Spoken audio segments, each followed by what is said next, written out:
नमस्कार दोस्तों, स्वागत है आपका एक बार फिर से हमारे चैनल आरपी कैरियर क्लासेस में। और मैं मनीष कुमार मिश्रा आपका हार्दिक अभिनंदन करता हूं। और जैसा कि हम लोग बातें करते हैं यहाँ झारखंड पुलिस प्रतियोगिता परीक्षा की तैयारियों के बारे में, और मैं वायदे के मुताबिक, जैसा कि मैं पिछले वीडियो में आपको बता चुका हूं कि मैं आपके लिए रोज़ाना 25 सवाल जो ऑब्जेक्टिव क्वेश्चंस हैं हमारे प्रैक्टिस सेट के, उससे मैं आपको रोज़ 25 सवाल मैं आपके पास लेकर आता हूं, उसे बताता हूं कि कैसे उसे सॉल्व करने हैं, कैसे उत्तर का चयन करना है, कौन सा सही उत्तर होगा, ये कैसे समझा जाए। तो आज भी मैं आपके समक्ष 25 सवाल लेकर आया हूं। मैं आपको बताऊंगा कि कैसे इसका अध्ययन करना है, कैसे इसके सही सवालों के जवाब को चुनना है। तो आइए चलते हैं सवालों की ओर और हम देखेंगे कि कैसे कैसे सवाल हैं, कैसे कैसे सवाल आ सकते हैं और कैसे उनका हम सही उत्तर का चयन कर सकते हैं। तो आइए चलते हैं सवालों की ओर। जैसे पहला सवाल हमारा है कि निम्नलिखित में से तद्भव शब्द क्या है। तद्भव, ध्यान देंगे, तद्भव क्या होता है। तो तद्भव शब्द जो है वो हिंदी का रूप होता है, यानी शब्दों का बिगड़ा, यानी हिंदी रूप।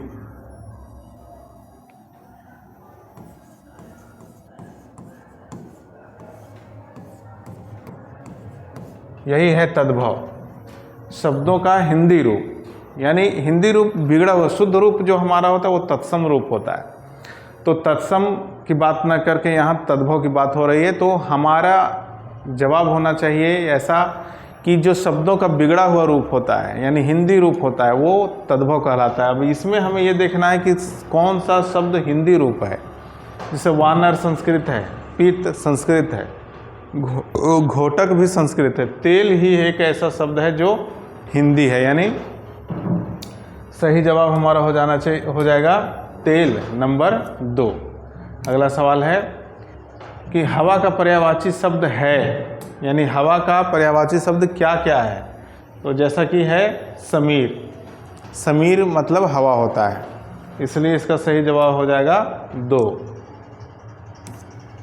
अगला सवाल है आग शब्द के सही रूप को चुनें, यानी इसमें आग का पर्यायवाची हमें चुनना है दोस्तों कि आग का पर्यायवाची इसमें क्या क्या है।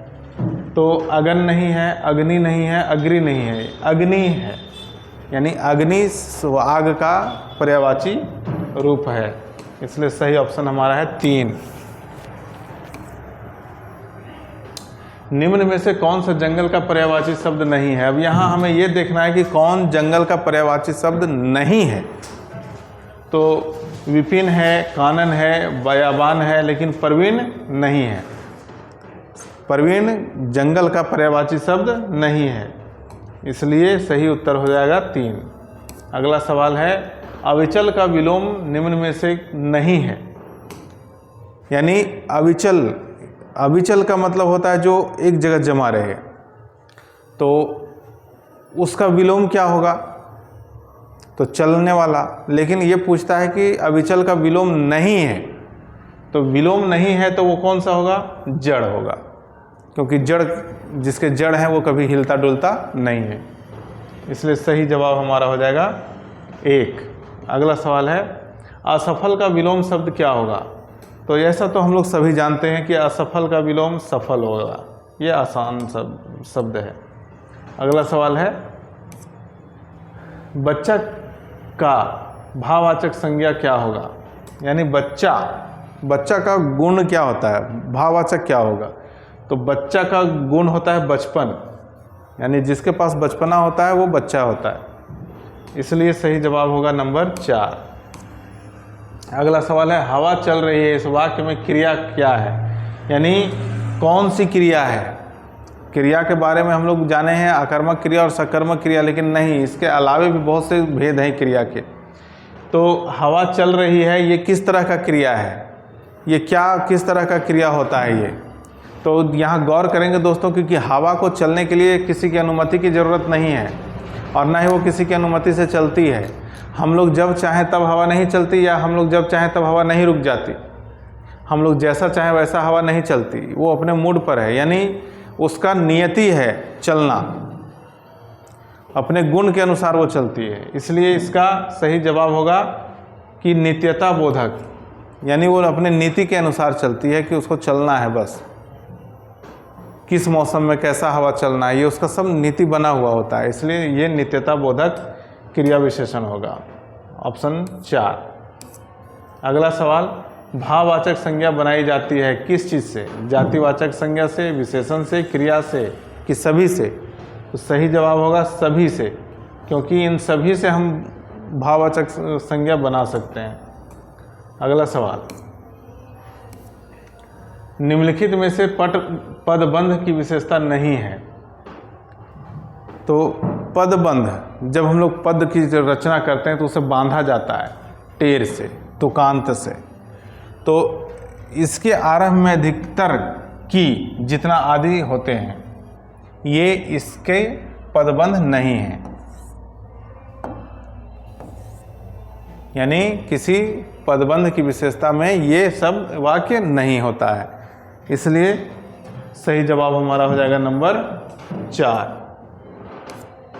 अगला सवाल है, निम्नलिखित में अनिश्चयवाचक सर्वनामिक शब्द का चयन कीजिए। यानी ऐसा सर्वनामिक शब्द चुनना है जो अनिश्चयवाचक में हो, जिसका कोई पता कन्फर्म नहीं हो कि ये यही है या वही है। तो ऐसा कौन सा शब्द है? तो कोई। कोई जो है ये अनिश्चयवाचक सर्वनाम है। सही ऑप्शन 1। अगला सवाल, निम्नांकित में द्वितीय प्रेरणार्थक क्रिया शब्द का चयन कीजिए। यानी द्वितीय प्रेरणार्थक यानी दूसरे प्रेरणा देने दायक जो शब्द है उसके की हमें चयन करनी है, जिसे हम कह सकते हैं जगवाना। एक होता है जागना या जगाना, और एक होता है किसी को कहना कि उसे जगाओ और वो जाके तब जगाए, तो वो हो गया जगवाना। इसलिए सही ऑप्शन होगा 4। अगला सवाल है, जो शब्द क्रिया के अर्थ में विशेषता प्रकट करते हैं उन्हें हम क्या कहते हैं? तो क्रिया के अर्थ में विशेषता प्रकट करते हैं उसे हम क्रिया विशेषण कहते हैं। जो क्रिया की विशेषता बताते हैं वो क्रिया विशेषण हुए। इसलिए सही जवाब होगा 2। अगला सवाल, निम्नलिखित में से जातिवाचक संज्ञा शब्दों का चयन कीजिए। अब इसमें हमें ऐसा समूह को ढूंढना है जो जातिवाचक संज्ञा हो। तो जैसा कि आप देख सकते हैं, वकील, तोता, कलम, ये जो 3 शब्द हैं ये सभी जाति हैं। वकील, एक वकील नहीं होता, एक की बात नहीं होती। तोता, कलम, ये सभी जातिवाचक हैं। इसलिए सही ऑप्शन हमारा हो जाएगा नंबर 2। अगला सवाल है, निम्नलिखित में से शुद्ध वाक्य कौन सा है? अब इसमें हमें शुद्ध वाक्य को छांटना है। लिखे गए 4 हैं लेकिन इसमें एक सही है। जैसे बैठ जाता है मेरा मन कभी कभी, ये गलत है। मन कभी कभी मेरा बैठ जाता है, गलत है। मेरा मन कभी कभी बैठ जाता है, कभी कभी मेरा मन बैठ जाता है, कभी कभी मेरा मन बैठ जाता है, नंबर 4। ये शुद्ध वाक्य है, इसलिए सही ऑप्शन हो जाएगा 4। अगला सवाल है, निम्नलिखित वाक्यों में से शुद्ध वाक्य का चयन कीजिए। अब यहाँ फिर हमें एक वाक्य, सही वाक्य का चयन करना है कि कौन सा वाक्य शुद्ध है। उसने 5 कचौड़ियाँ खाई, उसने 5 कचौड़ियाँ खाई, उन्होंने केवल 5 कचौड़ी खाई। इस तरह से हम देख रहे हैं कि हमारा उसने 5 कचौड़ियाँ खाई ये शुद्ध वाक्य है, क्योंकि इसमें बर्तनियों का ध्यान रखा गया है। इसलिए शुद्ध रूप से लिखा गया वाक्य वही है नंबर 1।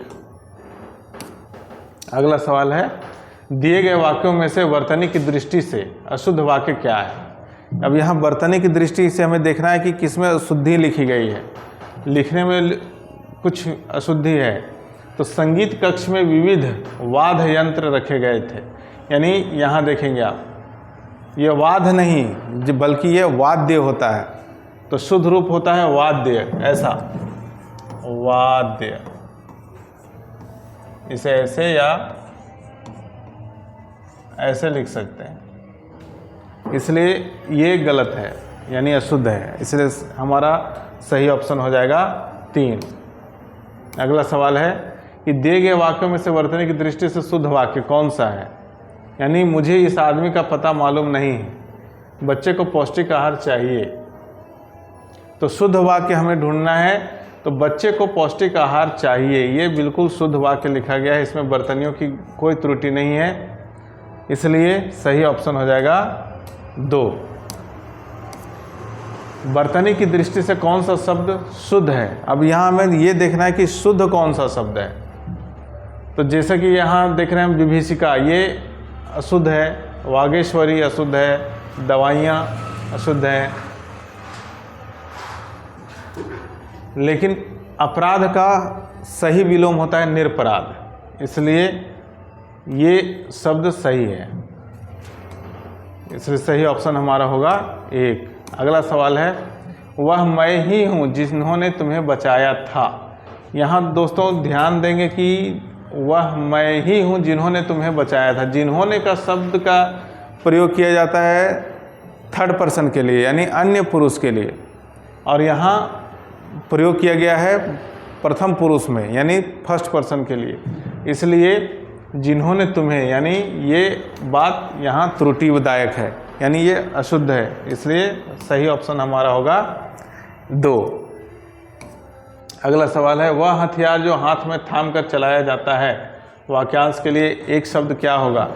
तो दोस्तों जो हथियार हम अपने हाथ में लेकर और तब वार करते हैं वो शस्त्र कहलाते हैं, और जो दूर से खड़े होकर हम किसी पर वार कर देते हैं वो अस्त्र कहलाते हैं। जैसा कि तीर धनुष, गोली, मिसाइल, इस तरह के जो भी हथियार हमारे हैं ये सब अस्त्र कहलाते हैं। तलवार, भाला, कटार, ये सभी जो हैं ये शस्त्र कहलाते हैं, इसलिए सही ऑप्शन है हमारा है शस्त्र, नंबर 2।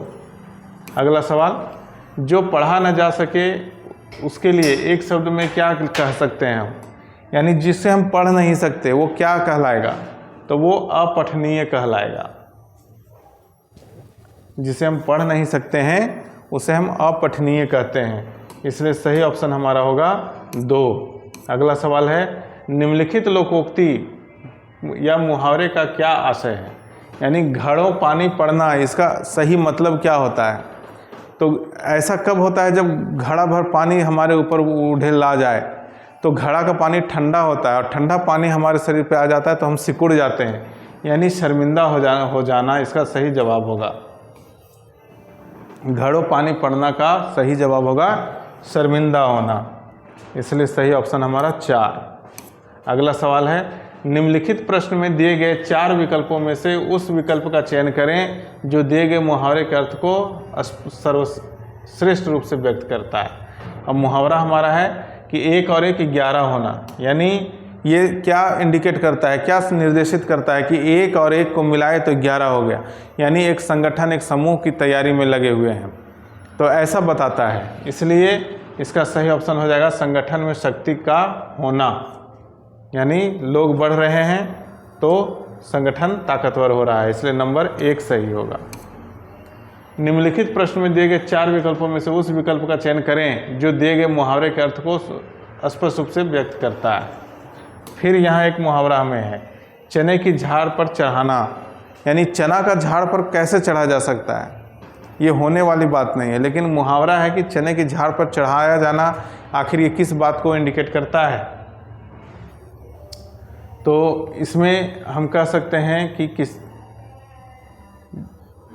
झूठी तारीफ करना, यानी ये एक ऐसा जरिया है कि झूठी तारीफ करके हम किसी के मन को गदगद कर देते हैं, लेकिन जब वो बात हमारी सामने आती है तो फिर उससे तकलीफ भी उतना ही ज़्यादा होता है, इसलिए चने की झाड़ पर चढ़ना इसे बताया गया है, इसलिए सही ऑप्शन हमारा 3 है।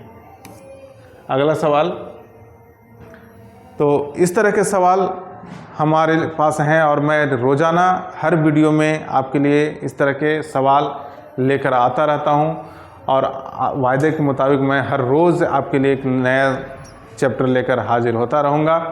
तब तक के लिए आप जुड़े रहिए हमारे साथ हमारे नए वीडियोस के लिए। और एक बात मैं आपको याद दिलाता चलूं कि इस तरह के बहुत सारे सवालात हमारे ऐप आरपी कैरियर क्लासेस पे आपको उपलब्ध हैं, जिसकी कीमत मात्र 299 रुपये है, और साथ ही आपको दिए जाते हैं ढेर सारे मॉक टेस्ट प्रैक्टिस पेपर।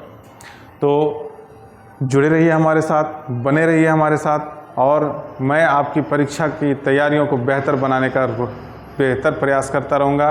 तब तक के लिए नमस्कार।